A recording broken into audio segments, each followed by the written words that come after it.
Well, it really started with, I mean, it started with you. Do you want to, what started? Oh, you're far too kind. Thank you. Okay, so let's forward to past my part. It started with, okay, well, so I'll explain the IMAX thing. Not many people know this, but actually in the late 90s, Metallica was actually asked by IMAX whether we wanted to do an IMAX film. About 98 or 99. At that time, IMAX was kind of showing specialty movies, you know, like mountain climbing movies and scuba diving movies and, you know, volcanic eruption movies and all that kind of stuff. And they wanted to do a Metallica movie. I don't know why, but they did. And at that time, the cameras were these giant, big, fuck-off cameras with analog film in them, and it was the whole thing was kind of a clusterfuck and very impractical, and unfortunately we had to walk away from our IMAX offer at that time. But about 12 years later, about 2 or 3 years ago, the idea came up again about doing a theatrical film and kind of doing a concert film with a different twist to it, and not doing kind of, you know, a lot of these concert films, they end up being kind of you know, it's like just concert footage and a bunch of backstage footage, and here we are prayer circle, and here we are getting massaged, and here's the band eating a sandwich and in a limo and all that stuff. We have no idea which movie you're talking about. Nobody wants to see that, at least not as, with Metallica in it.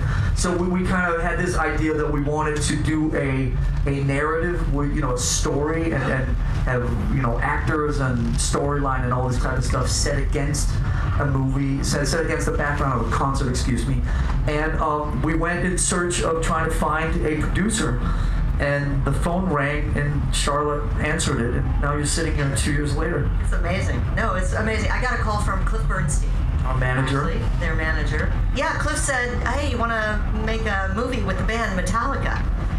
And I don't know if, you know, said yes. It's kind of obvious that I kind of didn't start out as a Metallica fan, but I've been making IMAX movies and whatever. I called my husband. My husband said, if you have a chance to make a movie with Metallica, you need to stop everything you're doing and do that, because, and I quote, they are American. And Tom is sitting right back there. I think you should stand up. And this Tom. is, here's what he said. They are America's greatest band. That is what he said. So, I don't know if Lars knows that story. You may not know that story. You should also tell people that you now sing Metallica songs. I do. Now I'm making breakfast for my kids, and I say, out of the blue, I'll go, if this fuel is a fire, give me that which I deserve! Like this. My kids are like, Mom, you've gone insane. Like, I'm Metallica insane now. So I love Metallica. So I flew up at the band. It was really amazing. Amazing guys. Really respectful, super smart. Just incredible guys. My husband brought Some Kind of Monster home, or actually he owned it.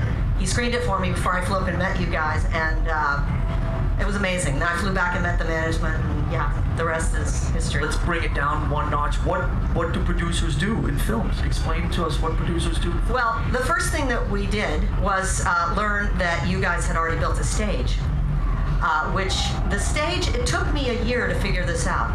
The stage that you see in that movie, which is one of the most spectacular stages probably ever made, and certainly one of the heaviest grids and whatnot, and it has all sorts of media integration, and it's really a complicated stage, was built for the movie. And I swear to God, until I walked onto the set of the movie, which was a Vancouver arena with 20,000 people in it, I didn't fully comprehend the scope of building a stage like that for a movie. It didn't tour. We rehearsed by doing concerts in Mexico City. I mean, these are rehearsals with like 40,000 people attending. And I didn't really understand all of that. So the first thing we did was we started to deal with the stage. We started to deal with the fact that it's 360, which was a real nightmare for producing I think we begged a few times for them to rebuild the stage. We begged many times, right up to the last minute of filming, we were begging, because there's 360 creates a lot of problems, which we could talk about. It's kind of a little bit of a foreign concept in Hollywood, shooting 360. 360 was complicated, but ended up being in our favor, and Joe, Nim embraced it, and Joe has used it, as you see in the shots. And then we looked for this guy.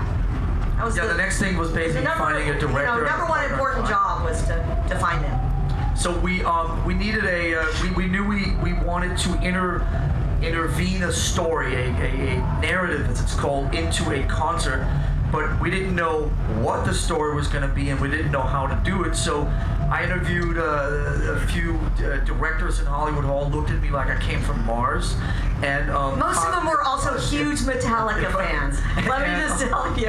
And finally, Charlotte hooked me up with Nimrod. We had tea down at the Sunset Marquee, and I looked in Nimrod's eyes, and I kind of tried to explain to him what it was we were doing, and he didn't run away screaming.